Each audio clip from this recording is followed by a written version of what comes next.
Praise the lord. జీవితంలో కొన్ని పోరాటాలు మనకు తెలియకుండానే మన జీవితంలోకి వస్తాయి. కొన్ని మనం తెలిసి చేసినవి అయితే, కొన్ని మనం చేయకపోయినా మన పైన నిందలేయడానికి లోకం సిద్ధంగా ఉంటుంది. అయితే మనం బైబిల్లో ఒక వ్యక్తిని జ్ఞాపకం చేసుకోవాలి.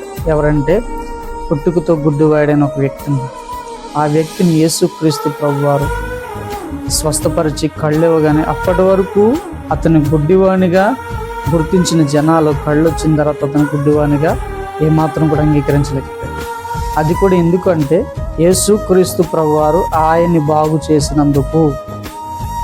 నిన్ను ఎవరు బాగు చేశారని నన్ను అడగగా, నన్ను యేసుక్రీస్తు ప్రభువారు బాగు చేశారని చెప్తుంటే, కాదు అని వాళ్ళ అమ్మ నాన్న కూడా పిలిచి ఎవరు ఇతను బాగు చేశారంటే మాకు తెలియదని వాళ్ళు చెప్పారు. ఇతన్ని యూదా సమాజం మొత్తం కూడా వెలేసినప్పుడు, అతను దూరం వెళ్ళి కూర్చున్నప్పుడు యేసుక్రీస్తు ప్రభువారే అతని దగ్గరికి వచ్చి పలకరించినట్లుగా మనం బైబిల్లో చూస్తాం.